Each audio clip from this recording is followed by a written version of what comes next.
I honestly forget the first time I ever heard the name Blaster Master. It's like Devil May Cry in that regard for me, except I understand where I possibly could have even less. I know the reason I played Zero though.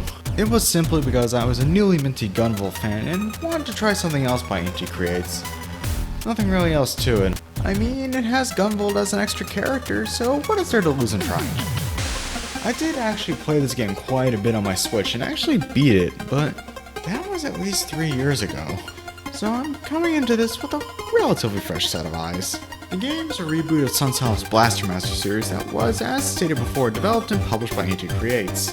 The game did spawn 2 sequels, so I'm relatively confident in how this will go. Not to mention, I enjoyed my first playthrough quite a bit, so I guess there's really nothing else to do but start blasting away.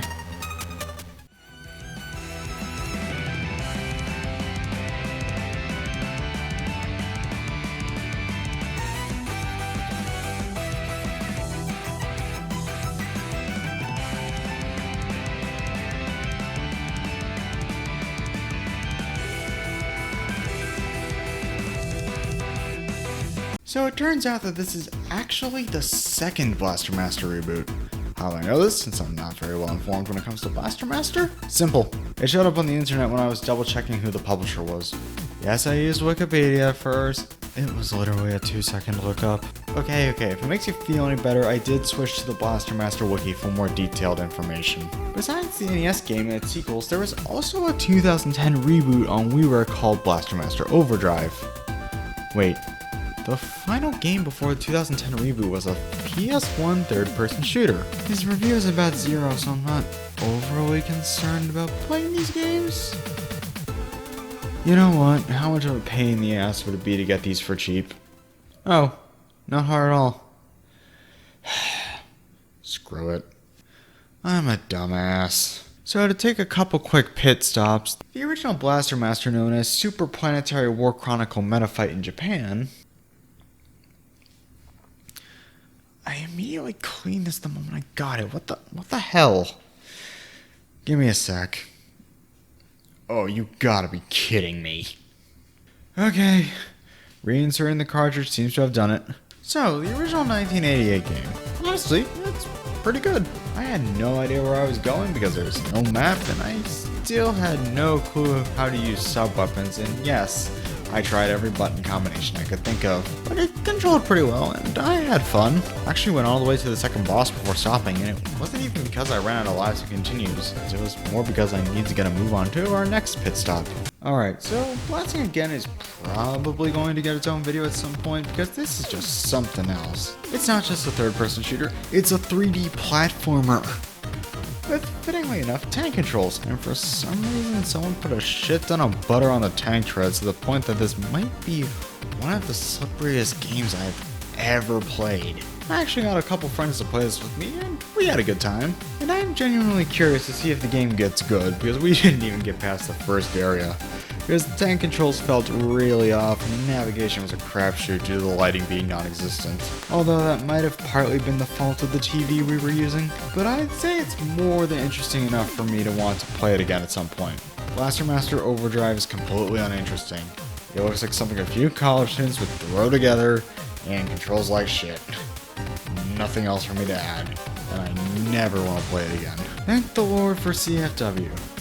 Or not, because it let me play this shit. There are a few more Blaster Master games on the Game Boy, and one more on the NES, but I think I've probably covered the most interesting ones, and we've managed to get extremely off track, so let's get back to the game I'm actually supposed to be covering. In the future, due to humans, well, being humans, the Earth has entered an ice age, forcing humanity underground. After it ends, humanity turns to the surface, and using the techniques learned during their banishment, humanity is able to return the planet to its former glory.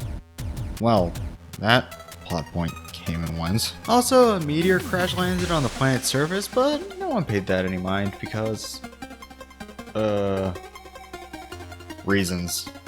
Anyways, hundreds of years later, a robotics genius known as Jason Frednick finds a mysterious creature. With no existing records, he catches it and keeps it under tight observation and attempts to figure out what it is, naming it Fred. Jason, I hate to break it to you, but that is a frog. Admittedly a very big frog, and as much as I love frogs because look at this thing, it's adorable, I wouldn't lose a shit ton of sleep over. Fred eventually escapes, and while chasing it, Fred creates a wormhole right in front of Jason's eyes. Take my Snarker back. Jason, astonished by this, does the only rational thing and jumps in after it, which leads him to a tank named Sophia 3. That was a sequence of events I wasn't expecting to be reading off, but here we are, I guess. Jason proceeds to do the only logical thing and climbs into the tank in order to chase after Fred in the underground caverns. This is somehow both a basic and complex setup at the same time.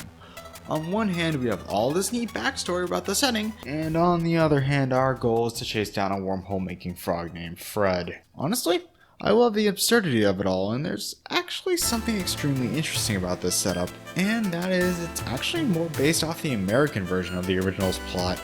Due to the fact that the original was a 1988 NES game, though different regional versions of the game have completely different stories, because of course they do.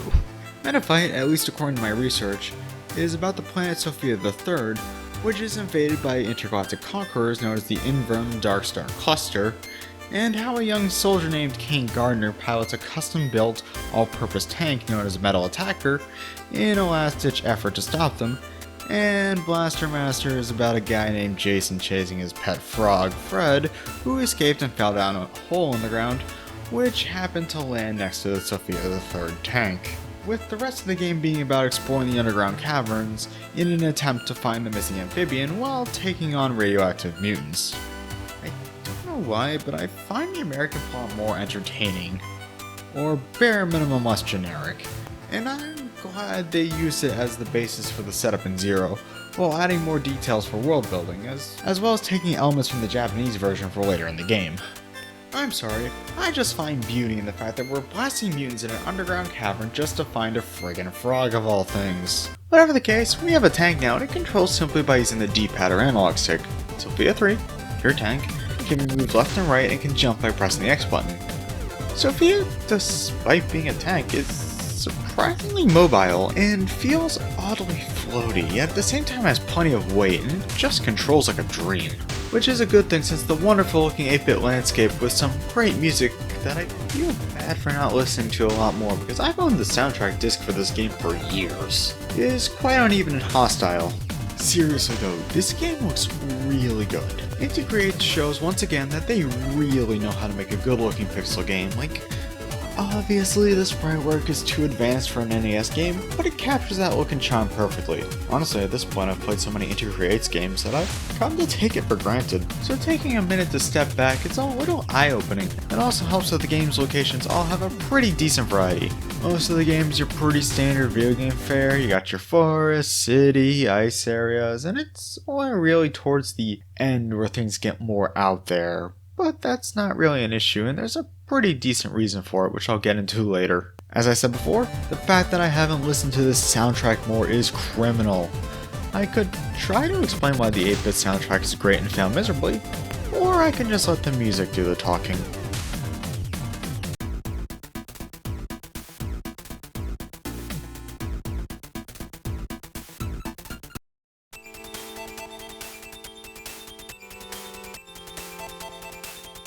Getting back on track to the gameplay, of course it doesn't take long before we encounter some wildlife, which includes 20-foot-tall mantises. Thankfully, once again, we're driving a tank, and have access to a laser cannon that can be fired at the press of the square button. A little less punch than I'd expect, but more than does the job, so who am I to complain? That is until we find an upgrade, that is. Now that's more like it. Yeah, interestingly enough, Baster Master Zero isn't just a running gun 2D side-scroller like you'd expect, but it's actually a Metroidvania. The player is given the general gist of where to go thanks to the radar on the top right, which goes off when you're near something important, as well as when you've done everything important in an area. Assuming you've picked up the map for it, the entrance to the next important area will light up on the map screen. Of course, in order to reach these new areas, Sophia will need to traverse dangerous landscapes through the power of finding upgrades to increase your maneuverability. Most of these, while simple, are very effective, may it be the ability to hover or even climb on walls. And a really cool thing about this game is that none of the powers are just forgotten after the area they're introduced. Yeah, even the dive movement upgrade is useful in more than the one area that's almost entirely ocean, which makes me have to give the level designers credit. Interestingly enough, this game apparently takes a lot of design from the original game, which works out surprisingly well all things considered. Sure, the level themes are standard as mentioned before, but they're all pretty fun to explore, and a big part of that is the fact that the areas are actually pretty small, so they never overstay their welcome, and starting with Area 3 have unique obstacles for the player to overcome. Maybe draining the water in the sewer, or having to move these metal walls using conveyor belts. Why does this factory work this way? Like, how does that make any sense? Especially with the sideways one. What drunk dumbass designed? Of course, besides the standard cannon movement abilities, Sophia can obtain various sub-weapons and cannon shots. Admittedly, when it comes to the cannon shot types, I mainly just use the main cannon for most of the game, and the explosive shell when it was required. Okay. I also got a kick out of Sophia's ultimate weapon, the Acceleration Blast! Which was mainly used as a screw, and I don't feel like dealing with this roam weapon. The sub-weapons, which can be used by pressing the circle button, are much more varied overall, and I found myself using more of them more often. You start off with this triple missile shot, which is alright. Didn't use it much personally, but by endgame you have a wide variety of options, like the Thunder Break ability for hitting things below you. That is actually really good in water, although admittedly once I got the homing missiles I almost never used anything else, because of how multi-purpose and completely spammable they are. Sure, spamming them drains it doesn't really have a name in this game, so I'm just gonna call it the power meter. Like crazy. All your different shot types and sub-weapons can be selected by holding the L button and moving the cursor. So we have a wide array of abilities, but how do we get them? I mean, you can find health expansions in the overworld sometimes, but not really anything else besides the few times a boss drops something. Well, Baster Master is actually 2 games in 1, because you can actually get out of the tank play as Jason. Of course, you have nowhere near the firepower of Sophia in the overworld, and you take double damage, as well as dying if you fall from a great enough height, because unlike most platformers, you're just a normal dude with a laser gun. But playing as Jason allows you to navigate through tight spaces Sophia can't fit into, as well as swim without the dive upgrade. You can also summon Sophia to you by pressing triangle at a checkpoint, although I'm 90% sure you only have to do this once, if even then. But the real fun starts when you enter a cave, and the gameplay completely changes from a 2D Metroidvania to a top-down dungeon crawler.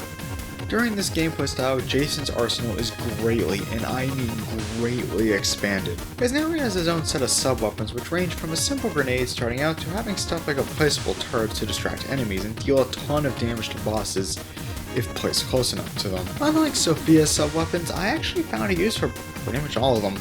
I think the only one I kinda stopped using after a while was the remote bomb, which while still having some niche uses, just got outclassed by the other weapon's better utility. Of course, Jason has his blaster rifle as well, but it's a tiny pea shooter that does jack shit to enemies. And for some godforsaken reason, just like the starting beam in the original Metroid, only goes about 5 feet in front of you.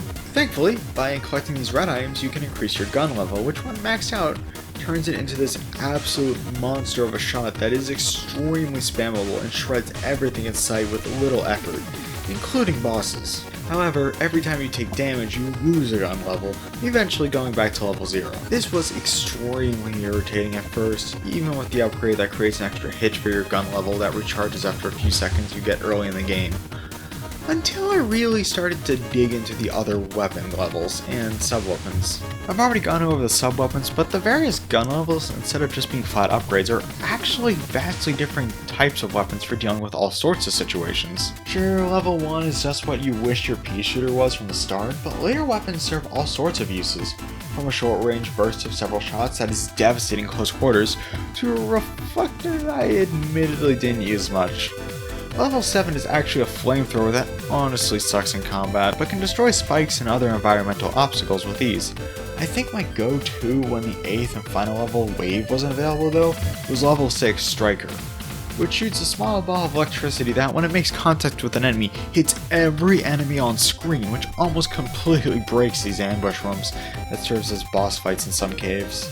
I'm not even gonna lie here, I actually really love that they took a randomly punishing mechanic from the NES game and turned it into a way to force the player to think outside the box and use as much of their arsenal as possible to overcome challenges, especially in the later areas where just blindly rushing things with waves stops being viable. One minor issue I do have with these sections is for some reason I have a hard time getting Jason to face diagonally. I have no idea why. No matter what version of the game I play, I still have this issue, and I tried both the D-pad and analog stick. So I have no idea what's going on here. And Jason is locked to 8 directions during these sections. While you can lock your direction on one side with the R button, although admittedly I didn't learn this until after I beat the game, it's not the worst deal, but there were plenty of times where I was trying to line up my shot and couldn't because I'd randomly face in a cardinal direction.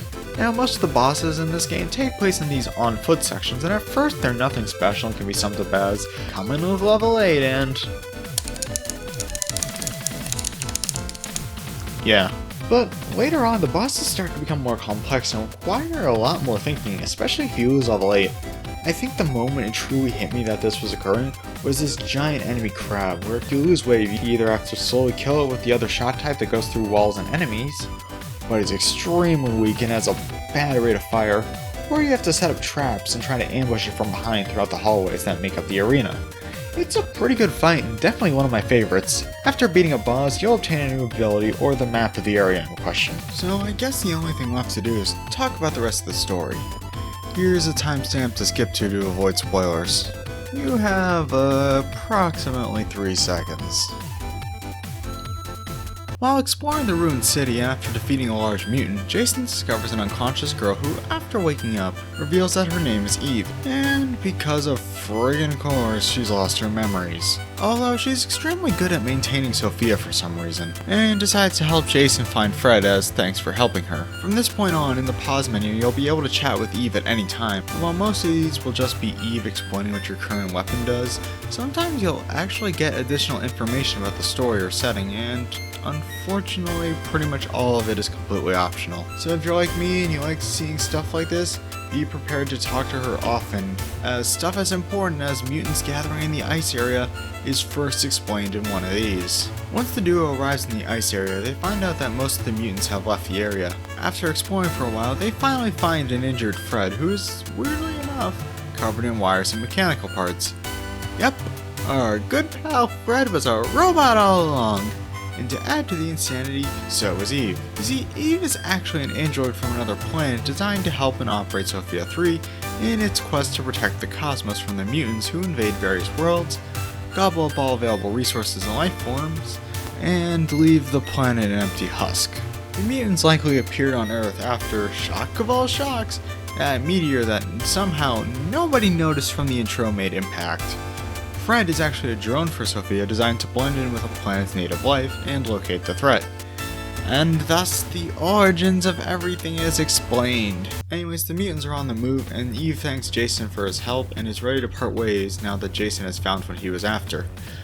But Jason says he's going to see this through until the end and joins her on the quest to defend his planet. The duo uses their newly obtained spider tank powers to open the way to Area 7 to find the mutant's lair so they can take out the leader of the mutants, the Mutant Lord.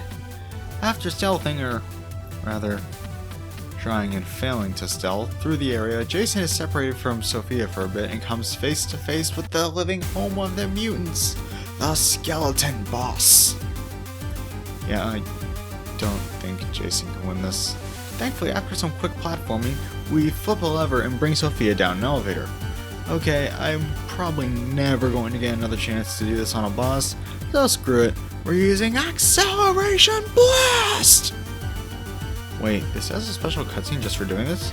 Okay, that's sick. Heading into the belly of the beast, the duo finally locates the Mutant Lord. Jason confronts him and the final battle commences. First phase isn't too bad, only really has one attack and is easy to outspeed with basic movement, so just stay close and wail on him with whatever you got. Of course, this is the final boss. After suffering defeat, the Mutant Lord reveals his true form. The ultimate meta fight. The multi-dimensional Overlord!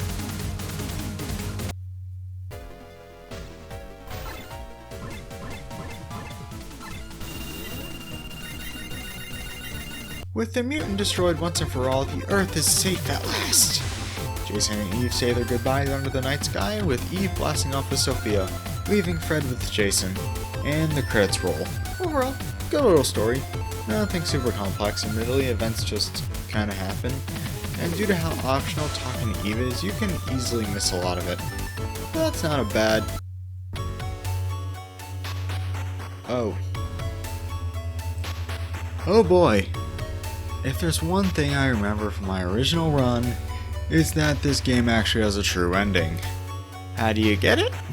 Well, by 100%ing the game, of course. Or more accurately, getting all the upgrades and area maps as hinted to by Eve. I never did this on my first run. Naturally, I purposefully left one health upgrade uncollected this time, just to get the bad ending for the sake of footage. Just gotta painstakingly climb out of Area 8 and collect it at the top of the area, and we should be golden. Alright, got it, just gotta head back down, and... normal ending again? God damn it, what could I have possibly missed? Now, to set the stage for how this all went down, I had this realization at approximately 3 in the morning. So I was already pretty much done with everything at that point and wanted to get some sleep. Not helping is that even after clearing the game, there is no completion checklist of any kind, and while bosses are clearly marked on the map, you can't check the map of an area you're not currently in. Meaning there's no good way to figure out what you're missing without traveling the entire game world with no fast travel whatsoever. Thankfully, I was only missing one thing and was able to use the upgrade list on the Baster Master wiki to narrow down what I needed and where to find it. Thankfully, it was in Area 3, which connects to Area 7, which wouldn't be too bad if it weren't for the fact that Area 8 is an absolute pain in the ass to backtrack through. And remember, this was 3 AM, so I was in a bit of an irritable mood. This entire process took over 40 minutes. All of these factors make going back to collect everything a total pain in the ass. And honestly, you're better off just restarting from the beginning of the game to go in with the knowledge of getting everything. The game's pretty short at around 6 to 7 hours, so it's not a massive burden, but just having the ability to at least look through all the area maps would be a godsend. Also, fast travel for the very end of the game would be awesome as well. Hell, it'd be perfectly fine if it was just a post-game only thing. As mentioned before, the areas are extremely small, so it's never really needed at any other point. But this sudden endgame needle in a haystack is probably the one major strike I can levy against this game. Anyways, I found the upgrade I was missing, drove all the way back down to the final boss, and called it a night, because I was about to pass out at that point. The next night I went in, blasted the Lord again, and midway through the fight a new cutscene played which showed Eve discovering the existence of the mutant core, a being far more powerful than the mutant Lord. After putting down the multi-dimensional Overlord for the third and final time, the ending starts to play out as normal, except this time Eve knocks Jason out and takes Sophia. Jason wakes up after an unknown amount of time to find that in her rush, Eve left Fred behind. Jason, wanting to help Eve stop whatever still needs to be stopped, asks Fred what he should do. Using his ability to create wormholes, Fred summons a new tank, the Sophia Zero, a far more powerful version of Sophia 3. Using Fred's powers one more time, the two head into Area 9 to find Eve. Area 9 is an absolute acid trip of a stage with extremely tough enemies. Thankfully, Sophia Zero, as stated before, is way stronger than your previous ride, with every single ability and weapon improved immensely. Some easy examples are the homing missiles, now costing nowhere near as much to use, making them somehow even better than before. Acceleration Blast! Charges twice as fast, and the laser shot that pierces walls that I forgot the name of goes from a thin laser bolt to an instantaneous hit scan beam that is hilariously abusable due to no longer requiring a charge. The goal of the area is to find the 3 keys needed to access where Eve and the mutant core are. This requires finding and accessing the 3 hidden caves throughout the area. There is a fourth, but it just has the map, and unlike the average caves, these are boss rushes, which combined contain every top-down boss and ambush in the game. Getting through all of that opens access to the final door, which leads to this corrupted structure where the player must travel down what appears to be the barrel of a cannon, taking cover to avoid the blasts. One acceleration blast! Later, destroys its ability to fire, allowing Jason to enter the final top-down section, which is just a straight corridor that leads to the core, which is taking over Sophia and Eve. Eve desperately asks Jason to destroy Sophia before it can be used to destroy the Earth, but Jason quickly discovers why he was able to defeat all the mutants he did with the tank, as his weapons have little effect on it, forcing him to retreat with the core in pursuit, which leads to this really neat chase sequence as he makes a mad dash back to Sophia Zero to even the playing field against this infirm Sophia. Infirm Sophia has, without question, the best mobility of any boss in the game, being able to do everything you could do with Sophia 3, and is actually surprisingly smart all things considered, as it'll avoid things like acceleration blast without fail. However, by aiming your standard shots and smart use of homing missiles and your air movement, it shouldn't be too long before you whittle its health down enough to disable it for a short period, allowing Jason to enter the cockpit and rescue Eve, allowing him to finish off the corrupted tank once and for all, finally and truly ending the threat to the Earth. Once again, Jason and Eve find themselves under the night sky, with Eve questioning how they found her and where Sophia Zero came from, with Jason revealing that it came with a message addressing it to their precious daughter from Kane Gardner and Jennifer Gardner. That first name in particular sounds familiar, which is invaded by intergalactic conquerors known as the Infirm Darkstar Cluster, and how a young soldier named Kane Gardner pilots a custom-built, all-purpose tank known as Metal Attacker in a last-ditch effort to stop them. That's a neat reference. To be honest, the true ending is pretty much just an epilogue to the normal ending that's borderline tacked on, and is a pain to trigger if you aren't going for it from the beginning, but it's definitely worth getting in my opinion if you enjoyed the rest of the game. Surprisingly enough, we aren't done yet, as getting the true ending unlocks 3 additional modes for the game. First off is Boss Blaster mode, which is just a boss rush. Next up is Unlimited mode, which allows you to play the entire game with Sophia Zero, which is a pretty fun endgame reward if you enjoy playing God. I know I do after beating a game. Finally, we have Destroyer mode, which is the game's hard mode, which I might play someday, but I think for now I'd rather play Unlimited mode. The literal last thing to mention is Extra Character mode. After the game launched, Inti released 4 guest characters for the game as DLC. These include Gunvolt from the Baster Striker Gunvolt series, as I mentioned at the beginning of the video, Ikoro, I will never be sure if I pronounced that right, from Galgun, Shovel Knight, because of fucking course Shovel Knight's here, and shockingly Shantae from, well, the Shantae series. Each character brings in abilities from their respective series, although I only really played GV for this video. This is definitely a fun way to play New Game Plus, although at least GV is broken to the point where you don't really need the tank most of the time. But this mode mainly exists as a neat little extra, so it's not an issue in the slightest, and it's just fun to mess around with. Baster Master Zero is the perfect example of how to do a retro reboot in my opinion. It took everything that made the original game good, and as I said before, that game holds up pretty well, as is, and expands on it greatly while keeping what made the series what it was intact.